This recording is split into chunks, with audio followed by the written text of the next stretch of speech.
Scottish locomotives enjoyed their own preservation programme, which is based on Glasgow Transport Museum.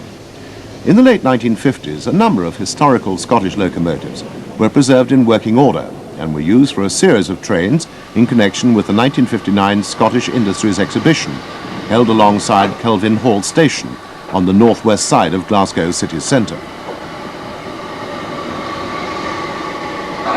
The first of the quartet of Scottish engines is the Caledonian single, which is followed by the Great North of Scotland Railway 440 Gordon Highlander.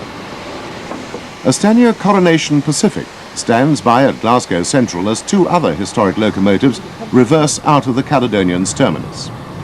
The Scottish quartet had been augmented by the Great Western City of Truro, making its furthest ever trip north, and a highly unusual pairing with the third Scottish locomotive, the North British 440 Glen Douglas.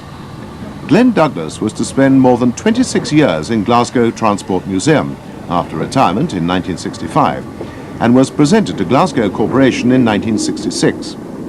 In 1992, it was brought out again to be prepared for a further period of mainline running. City of Truro also enjoyed another period of mainline use from 1985 to 1992 and has been preserved as part of the National Collection of the National Railway Museum at York.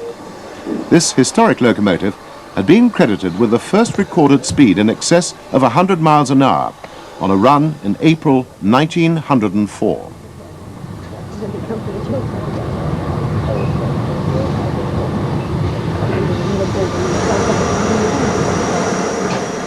Perhaps one of the most elegant 440 designs of all was the Great North of Scotland Railway's Class F. One example was preserved as GNOS's number 49 Gordon Highlander. The engine had been repainted in July 1958 after withdrawal from operating stock, and for the next 7 years worked special trains in the company of the other Scottish preserved engines, which were all shedded at the ex-Caledonian Railway shed at Dornzone.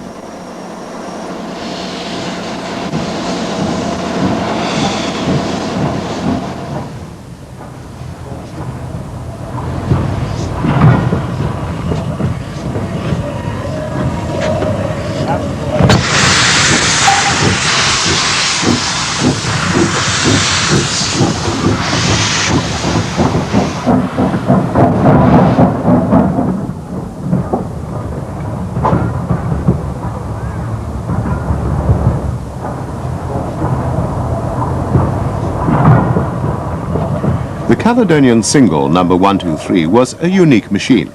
It was obsolete before it was built, but was a one-off exhibition machine built in 1886 by the Glasgow firm of Nielsen and Company for an exhibition in the city at which it won a gold medal. It was based on the design of the then current Caledonian 440s, altered to have just a single driving axle. After the exhibition, it was sold to the Caledonian Railway and achieved further fame in the railway races to the north in 1888. It was withdrawn in 1935, but retained as it was the last single driver in service. It was returned to working order in the year of this film, 1959, and this was one of its first appearances. The final Scottish historical locomotive was the Highland Railway 460 or Jones Goods. This was the first 460 design in Great Britain and acquired its sobriquet after its designer's name. It was the first of a series of 15 engines numbered from 103 to 117 for the Highland, which later became part of the LMS. That railway withdrew the class between 1929 and 1940, but preserved this engine in view of its historical importance. It was originally painted in Highland Railway green, but when returned to traffic in 1959, it appeared in Stroudley yellow, a colour it sported for a short while after it was built. This exhibition was one of its earliest appearances after its return to use. It retired once again in 1965 and has not yet returned to work.